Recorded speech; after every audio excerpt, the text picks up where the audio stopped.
I love Jesus. So, if this Star Trek thing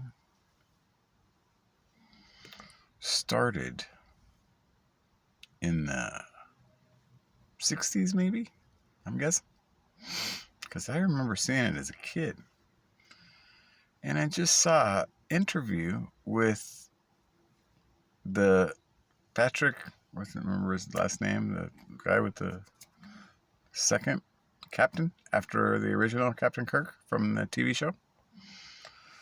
And he said that in the new Star Trek,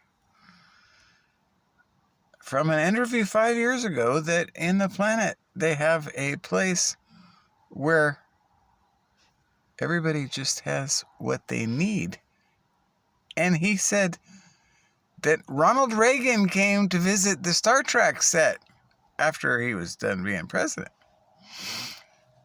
And Eisenhower started that whole moon landing and whatever, the alien thing that he talked to the aliens and the landing with the tinfoil or whatever.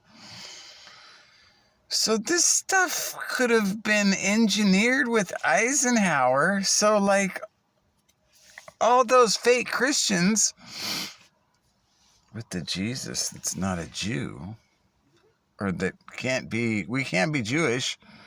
We can't listen to that Sermon on the Mount stuff because we're dispensationalists. We're worshiping a whitewashed tomb Jesus, see? And that was the setup. Because, see, they looked at Revelation and said, well, we'll just let them all become sacrifices by then. And it'll all just look like, they're racist because we're anti-Semites. And then, God will figure it all out.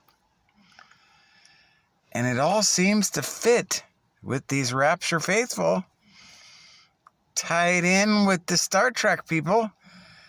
And the idea, like, yeah, we'll just have our planet over there with Elon Musk. And he's got the whole planet, just like Total Recall movie. It's like they're all fitting together with this plan. And they're all sold out to the idea because nobody's going to change. They're just like that verse that says they're blind, they can't see, they're deer in headlights already. Just what Jesus talked about. So it looks like we are in the apostasy.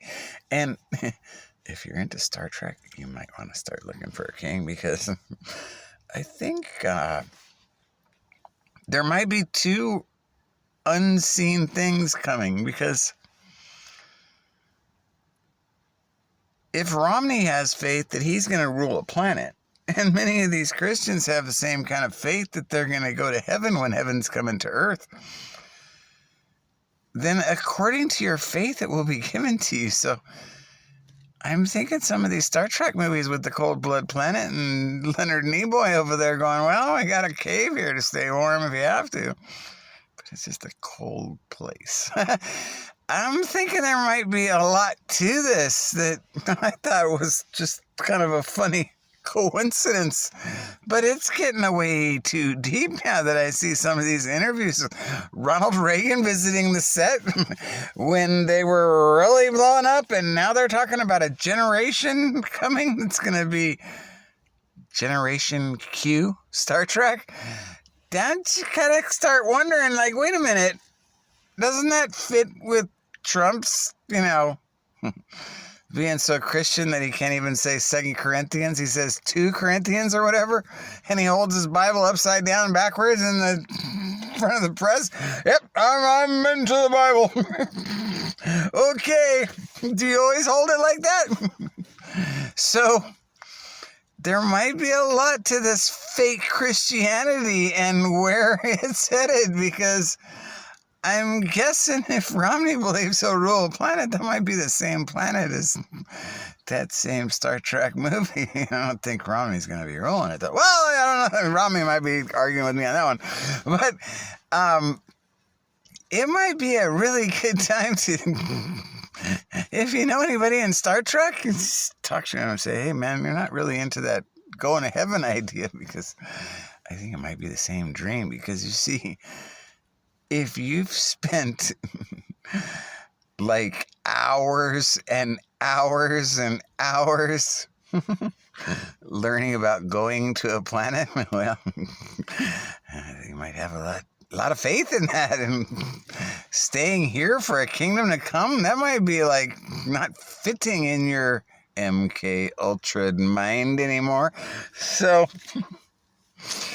that Cloud9, wow, I didn't realize how deep that stuff went. So it might be a good time to get off the beam me up idea, because it could beam me up all right, but I don't think it's going to be too lovely in that cold-blooded planet. Or I hope you're not getting too far to Seven Dead Seas. I think that's more for the false teachers, and hopefully you're not that far gone. So if there's still a little light in you, hello, is anybody there? Let's come out from Beam Me Up land, because it looks like that tree could go really deep, and it looks a little on the rotten side, and that wouldn't be good when the king came, We'd all like to be on the same page and ready to bow, just like Philippians 2 says. Because this Star Trek thing, there's been a lot of Trekkies for a lot of years. And I'm starting to wonder if maybe the Star Wars was like part of those guys and then come to the dark side. Yes, we've got you now. Daddy was dark already. Everybody's dark. It's fine. Don't worry. Yeah, okay. It's good to get with the king, and then you know you're on the right team.